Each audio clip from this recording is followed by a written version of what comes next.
You are listening to a Pleasure podcast. For more from our Sex Podcast Collective, visit pleasurepodcasts.com.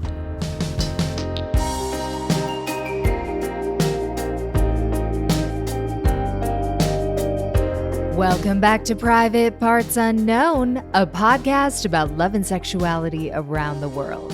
I'm Courtney Kosak, and today we are stepping outside the marriage. That's right, we are cheating. Well, not us exactly, but we are talking about why women cheat. This is part 3 of a 3-part series. We first talked to Nikki, an Ashley Madison client and a woman actively engaged in affairs. And then we talked to Paul, who is the chief strategy officer at Ashley Madison last week. And this week we are talking to Isabella, who is on their communications team, and she co-authored the Good Wife study, which was all about female infidelity.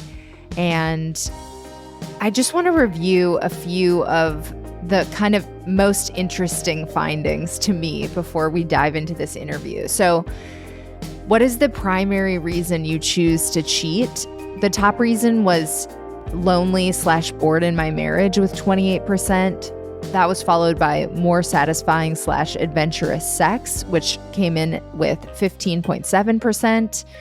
And then number 3 was spouse lost sex drive / suffers chronic illness with 13.2%, which are wildly different answers. But those were the top 3. And Alicia Walker, who is the author of The Secret Life of the Cheating Wife, Power, Pragmatism, and Pleasure in Women's Infidelity, said more than half of the women I talked to said, I'm in a sexless marriage or I'm not having orgasms, and that's why I'm cheating. How did women rate their sex life out of 10? 4 out of 10 with their spouse, 6 out of 10 before they got married, 7 out of 10 with their affair partner. And do women feel guilty for cheating? The perception that women have a higher moral compass or feel more guilt for infidelity doesn't ring true. However, they do feel more judged by society for straying. 43% said an affair is morally wrong and I don't feel guilty. 31% said an affair is not morally wrong and I do not feel guilty. 25% said an affair is morally wrong and I do feel guilty. And 7% said an affair is not morally wrong and I do feel guilty. That's really interesting. So I'm going to post a link to the study and you guys can look more into the results if you are curious. But anyway, this series has elicited quite a response, which kind of surprised me because it originally ran in 2020. It is coming to us from the archives. And when it originally ran, I do not remember it getting the same response. I do remember it being a popular series, but I don't remember any backlash. But this time, I have gotten a couple negative reviews. However, it is still as popular as ever. People are gobbling up this series. So it's just interesting. I have said in every single part, I am not condoning cheating. I've never cheated on anyone. I don't care to. And still, I think we can take a look at this subject, just take a clear-eyed look at why people, women especially, are doing this and do it without a ton of judgment. So let's not waste any more time. Let's get into it. We are talking with Isabella from the communications team at Ashley Madison and co-author of the Good Wife study. And this is a fascinating conversation to wrap up the series. I am so excited to talk to you, Isabella. You are co-author of the Good Wife study. I guess you can say that. Yes, I was part of the team that conducted the research for the Good Wife study.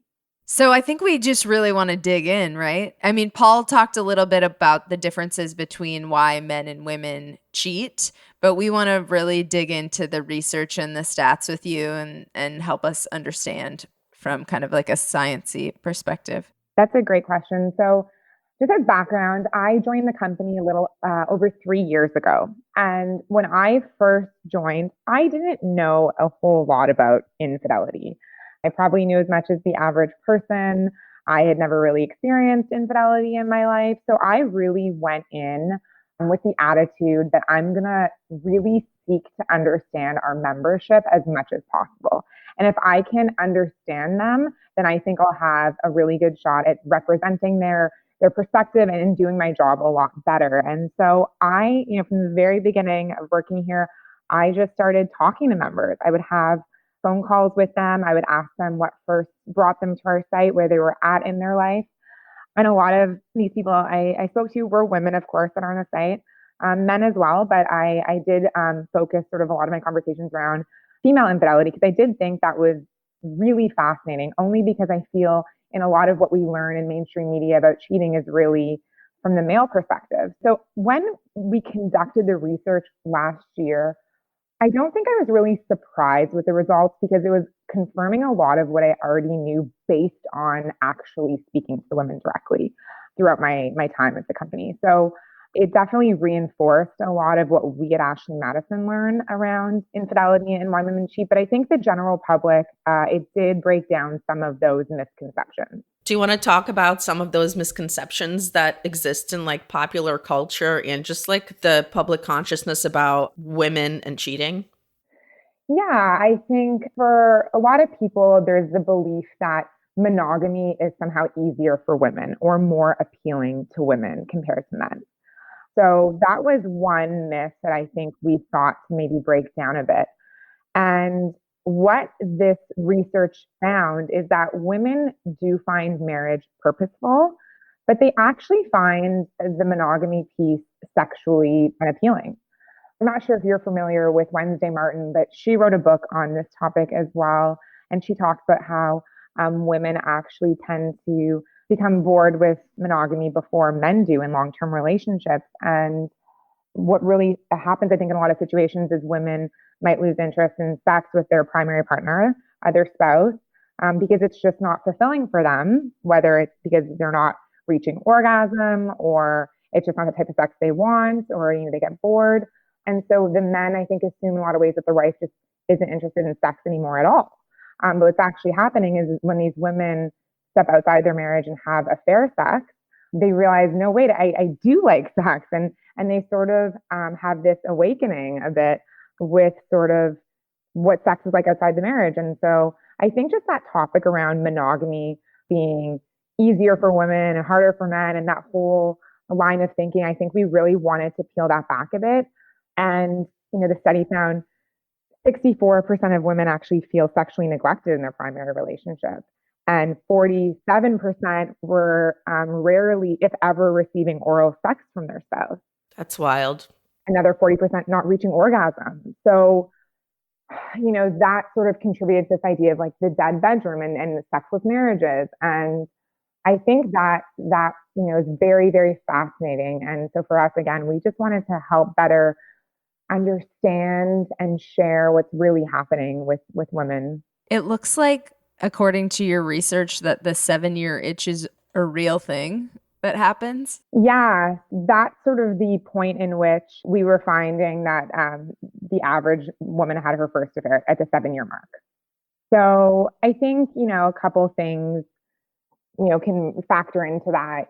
By that point, probably began starting a family, having kids. And as everyone knows, kids are the first thing to sort of affect that dynamic between the couple. It's not just them anymore. And, their partnership becomes totally different and revolves around that family structure and co-parenting and all those things. So sometimes their sex life takes a back seat. Yeah. Soph and I are kind of like ride the same wavelength on this, I think. But the boredom factor or the needing other attention or whatever totally tracks for me in my personal experience, regardless of how happy I am in the, relationship.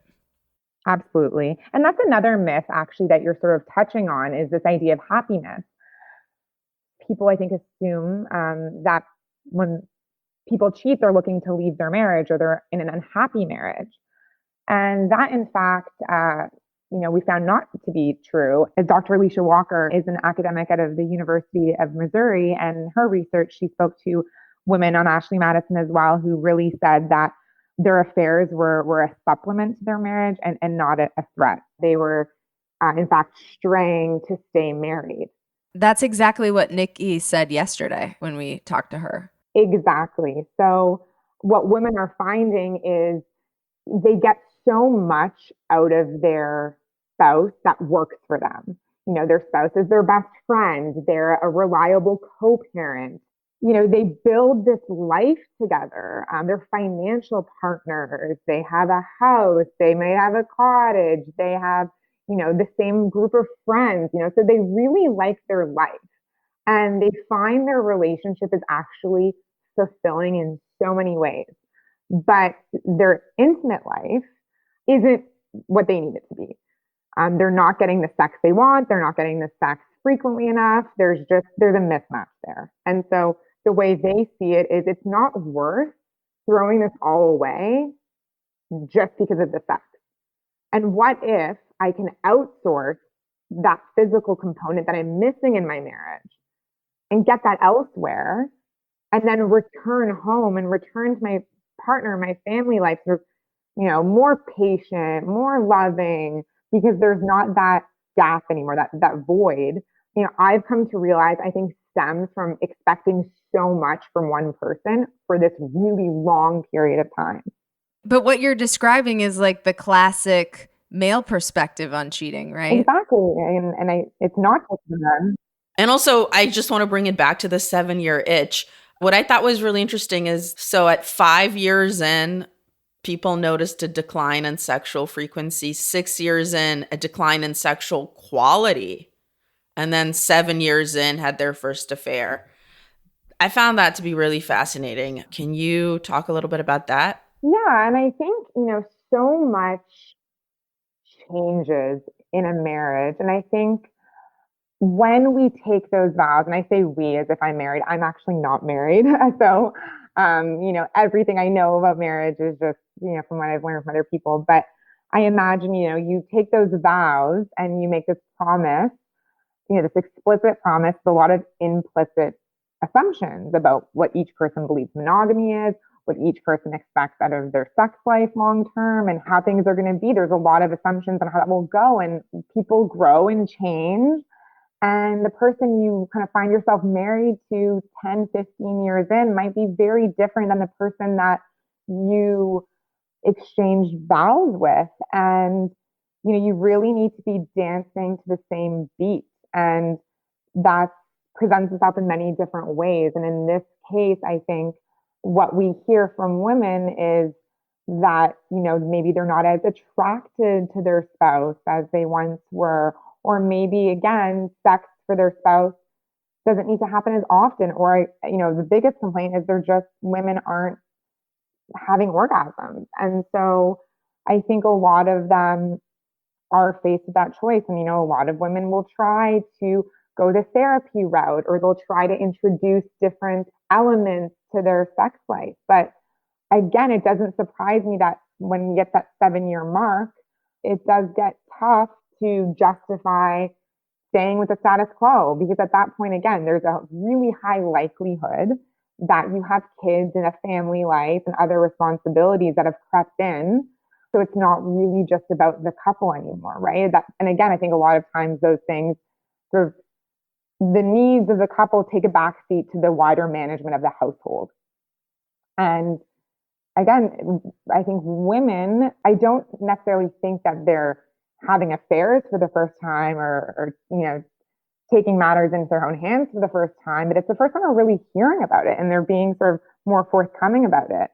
There's a stat out there that says women infidelity has increased around 40% since the 90s, and male infidelity has remained relatively the same.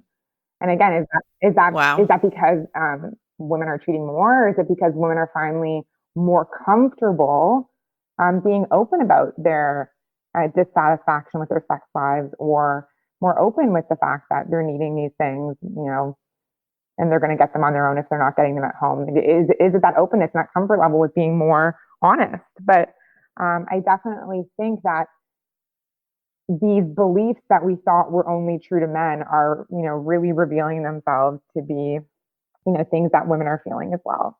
And I think the way we've been viewing cheating is like old fashioned in terms of like, oh, the men are doing the cheating. It's like, well, it takes two people to cheat. So unless every affair is between two men, the heterosexual affairs, there's always a man and a woman cheating. Yeah, and it also, I think, dates back to the fact that, historically men were the ones leaving the house to go to work and the women stayed home and ran the household. Exactly. So now, that has all changed. Women are leaving the house as well. Sometimes women are the breadwinners. There's so many, facets to this that have, I believe, led to the empowerment of women when it comes to their sex lives as well. We don't really have to shy away from that stuff or pretend that, we don't have the same sexual needs as men do. And I think, again, so much of the sexual experience is tied around male pleasure, right? It's very obvious when a man has climax during sex. Take that even, it's not always so obvious, which is why you have women faking orgasms and thinking that that's sort of the thing to do. So there's so many things I think that factor in. And I think why research around female sexuality and infidelity is so important now. Oh my gosh, privates, I have to tell you about a sponsor I am freaking obsessed with, really and truly. Factor's delicious, ready-to-eat meals make eating better every day easy. And listen, I need it to be easy. They deliver pre-prepared, chef-crafted, and dietitian-approved meals right to your door. They give you over 35 different options a week to choose from, including keto, calorie smart, vegan, and veggie, and more. I am obsessed with the protein version. And there's even more to enjoy with over 55 nutrition-packed add-ons that help make your weekly meal planning even more delicious. What are you waiting for? Get started today and have a feel-good week of meals ready to go. You guys, you don't even understand. This checks all the boxes for me. The meals only take 2 minutes to get ready, actually 2.5 in my microwave, but 2.5 is nothing. The meals are not frozen. They come to you fresh and they are so delicious. Both my partner and I have just been gobbling them up. Wade was like, oh my God, this chicken is like so good. And that's true. Like I had the smoky Gouda chicken with 40 grams of protein and it was so friggin' good. They also have snacks, smoothies, and more. Discover a wide variety of easy options for the entire day, like breakfast, midday bites, and more. And it actually saves you money. Factor is less expensive than takeout. It's actually less expensive than the frozen meals that I buy at my local grocery store, which I was shocked by. I was like, are you telling me I don't even have to go there? They're going to ship it to me and it's less per meal? It's seriously, Factor is the perfect solution if you're looking for fast upscale options done easily. And it's flexible for your schedule. You get as little or as much as you need by choosing 6 to 18 meals per week. Plus, you can pause or reschedule your deliveries anytime. Factor meals are 100% ready to heat and eat, so there's no prepping, cooking, or cleanup needed. This is so my style, you guys don't even understand. And it's gonna be your style too, because all you gotta do is head over to factormeals.com/private50 and use code private50 to get 50% off. What? There's seriously no risk to trying this. You're getting an incredible deal. So use code private50 at factormeals.com/private50 to get 50% off.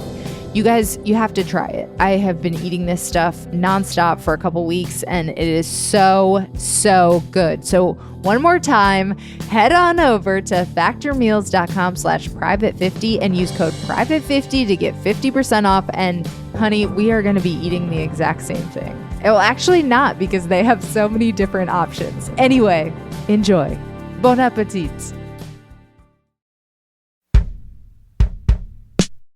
This also ties in to our kind of conversation with Nikki yesterday too, but you guys have, do women feel guilty for cheating? And some stats on that. Can you talk about that a little bit? Yeah, so I think the issue around guilt and shame, again, is one that we can talk for, for days on. I think there's so much about sexuality that is still yet to be understood. But what we found in our research specifically was 37% of the females that we went to believe an affair is morally wrong, but they don't feel guilty. So what that tells me is they know, maybe this isn't the quote unquote right thing to do.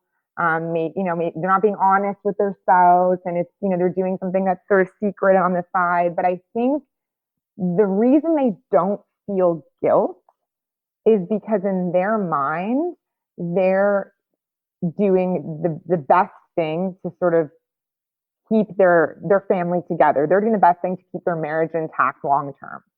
And they, again, if you refer back to what we talked about before with Dr. Alicia Walker's research, women are choosing to outsource their sex that they're not getting in their marriage. So that's a very pragmatic approach. They're compartmentalizing that piece in a way, again, that we only think men do. We always say things like men are better at compartmentalizing this stuff. They don't get as emotionally attached after sex, that type of thing. But what's reflected in this research, and again, research from other experts that sort of tell a similar story, is that women are making this pragmatic choice and they're vetting affair partners in a very specific and intentional way. They want sex. They want sex that is pleasurable for them and that will fulfill them in their need in that moment. But they still want to carry on their marriage and home life just the same. So it's very much like almost a form of self-care for them. So are open relationships bad for business? Polyamory is on everyone's tongue. It's 2020. Have you done any research or had any conversations that shed light on why someone would have an affair instead of be open with their partner about having additional partners? Yeah, I think it's an excellent question. So we do have open couples that are on our site. And I think the interesting thing with open relationships is, yes, they're very transparent with each other, but they actually still value that discretion. So a lot of the open couples I speak to who are on our site, yes, they know, but their families might not know and their friends might not know. So they actually still want to have that discretion and keep it something just between them.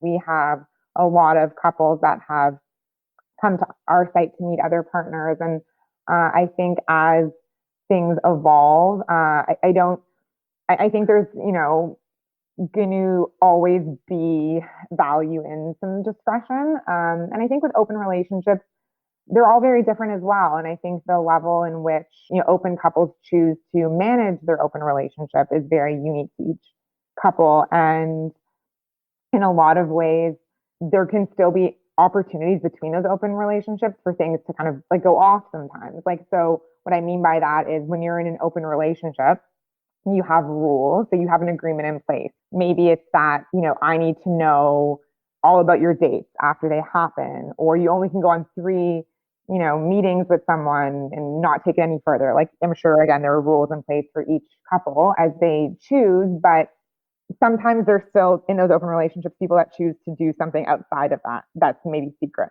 or maybe just for themselves. It's super fascinating how this is all evolving, but I definitely think that there is definitely a place for that on our site, and we definitely see a lot of couples who come to us and are open about what they're looking for.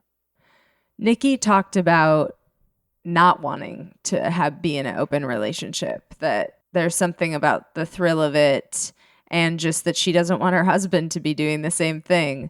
Do you hear a lot of that? I think that's interesting. Yes, I've heard that before. And I think definitely there is an element like what you talked about where the thrill of the secret and the thrill of just having something for yourself that no one else really knows about. When someone is choosing to pursue an outside relationship, I think the first thing people say is, well, either why don't you just tell your partner that this is what you need and see if they'll give that to you, which is in effect opening the relationship, or why don't you just get a divorce? And I think, again, some people just don't want either of those. And what you just mentioned is a great example. Is she's not, she doesn't want to have that open relationship because that is a totally different set of rules and agreements in place. And a lot of women, I think they feel like not entirely comfortable even suggesting that to their partner. And I think it requires like a very specific couple to be able to both be on the same page with that. So I think a lot of our members just feel like this route is best for them. So how long have you been with your partner, Isabella? No, I'm not married. I'm dating. So I'm single and dating. So it's definitely interesting when I get to tell people where I work. So can you see yourself being a client at some point? Can you see yourself wanting this type of outlet for yourself? Yeah, I always say, never say never. I was an open-minded person to begin with before starting at the company. I definitely think this has opened me up way more to what marriage is all about. And I've certainly got to learn from a lot of different people. So I would say I'm a lot more open-minded now for sure. And I think that monogamy is wonderful. My parents have been married for 38 years. I have lots of friends who are married, and I think monogamy is a great thing for a lot of couples. I don't think it's for everyone. And I think that the way we are conditioned is that monogamy is sort of the thing to do. And I think a lot of people try, and I think that they struggle. And I think people that struggle with monogamy are not bad people. I think there are people that struggle with monogamy because it's not easy. So for myself, I think if and when I choose to get married, I think I will do it with eyes open. I love this idea that I've, recently learned from one of our, experts we work with, of the monogamy agreement. So when you get married, you have a monogamy agreement, but it is not something that is necessarily forever. This is the monogamy we are agreeing to today. And let's revisit this in a year or in 5 years or after we have kids or after the kids have left the house. And I think that's something that you have to, continually check in with your partner on, because the monogamy agreement you have year one might not work when your kids are moved out of the house. You might look at each other and go, okay, well, that was fun, but we're not on the same page anymore. Or we might need to change this thing. Or maybe 5 years in, I want to do more of this. What do you think?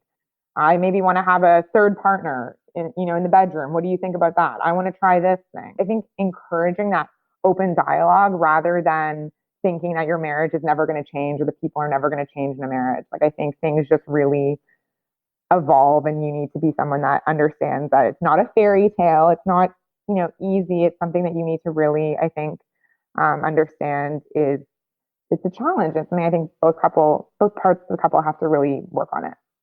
So that's a strong maybe. Yeah, I think again, but I think to the other end, like if someone were to potentially cheat on me or, step outside our relationship, I think I that wouldn't be necessarily a deal breaker for me, like it might have been before. And I think that, again, it's just, there's so many layers to this. It's not right and wrong, good and bad necessarily in the way that I might have thought of it before. I think there's just so many layers to it. So I think I've certainly become more understanding and open to life's possibilities and sort of managing the complexity of relationships, if that makes sense. Totally. The older I get, the less judgmental I feel like I become about everything, but including sexuality. Yeah, we're all human beings just trying to do our best, and it's not always going to be easy, but I think, again, like the less judgment and the more seeking to understand, I think the better.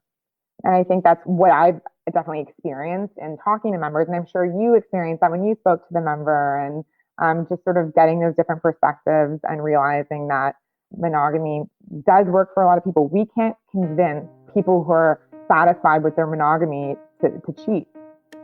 We don't have that power of persuasion. But for people out there that are considering an outside partner or looking outside their marriage to fulfill something that's missing, I think we certainly help them do so in a discreet way that makes sense to them. Well, thank you. This has been amazing. Thank you so much. Absolutely. Thank you both for your time. Oh, thanks again, Isabella. I thought that was just the perfect way to end this series. And thank you to former co-host Sofiya Alexandra for blessing us with her presence in this episode. Thank you for tuning into this episode of Private Parts Unknown. Stay tuned right here because I have got another sexy episode coming your way next week. I'm going to be back again with Paul, the Chief Strategy Officer at Ashley Madison, and we are actually going to talk about 2024 relationship trends. And spoiler alert, non-monogamy is on the rise. That is very much happening. And these days, it's happening a little bit more consensually. Like the affair paradigm might be shifting, which is very interesting. Again, we'll get to that next week. So for the latest episodes, look down and make sure you're following us on your favorite podcast player now. On most of the platforms, it's like a follow or a subscribe button. On Spotify, it's like a little bell. To stay in touch between episodes, follow me at Courtney Kosak. My last name is Kosak on Instagram and Twitter. And follow the show at Private Parts Unknown on Instagram and at Private Parts on Twitter. And hey, baby, I am shamelessly trying to hit the top 1% on OnlyFans always and forever. So if you are interested in a Playboy-style peek behind the podcast, you can subscribe to my OnlyFans account at onlyfans.com/CocoPeepShow. It is a very horny way to help support the show. So if you are interested, do not hesitate to join me.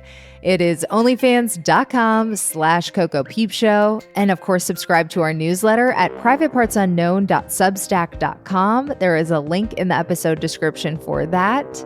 And subscribe to the Private Parts Unknown YouTube channel for the video version of a bunch of episodes. It's youtube.com/privatepartsunknown. That is youtube.com/privatepartsunknown. And check out my other podcasts for more of my audio creations. I have The Bleeders about book writing and publishing, and Podcast Bestie, which is a best friend to podcasters trying to grow and monetize their shows. And shout out to Amy Rausch for the bomb-ass theme music. For more info about Amy and her music, check out amyrausch.com. That's Amy, RAASCH.com. This episode was mixed by my beloved audio guy, Michael Castaneda of Plastic Audio. And after enjoying this content, could we ask you for a quick favor? Just go to ratethispodcast.com/private and give us a 5-star rating and review. I actually got 2 new reviews, I think inspired by this series in the last couple days. I got one from Stacy MC. Thought-provoking coverage of taboo topics. This podcast gets me thinking. She covers topics that aren't mainstream, but in a sensitive, comprehensive, and balanced way. It's definitely the podcast that gets me and keeps me thinking, and I love discussing it with my partner. I freaking love that, Stacy. Thank you so much. And begrudgingly voracious listener also gave us 5 stars and said, fun, informative, interesting, even if you're more vanilla. I love that. Hey, I'm kind of vanilla. This is honestly interesting and insightful. I enjoy hearing about other people's experiences and getting a fresh perspective. While some things are definitely not my bag, I appreciate understanding how other people experience relationships. This is what I am saying. We don't have to agree with everybody. We can just be curious and open-minded and trying to understand. I think that's like a really healthy way to approach these kinds of conversations. So anyway, thank you so much to Stacy MC and begrudgingly voracious listener. I hope it's not so begrudging.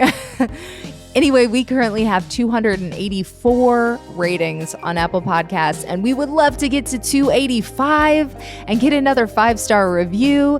So if you are listening on Apple Podcasts, please give us a 5-star rating and a review with sweet nothings, what you love about the show. And if you are listening on Spotify, we are currently at 139 and we want to hit 140 on Spotify. So if you are listening on Spotify, you can help us out by going to the 3 dots on our page next to the wheel and then just hit rate show and give us 5 stars. That would be amazing.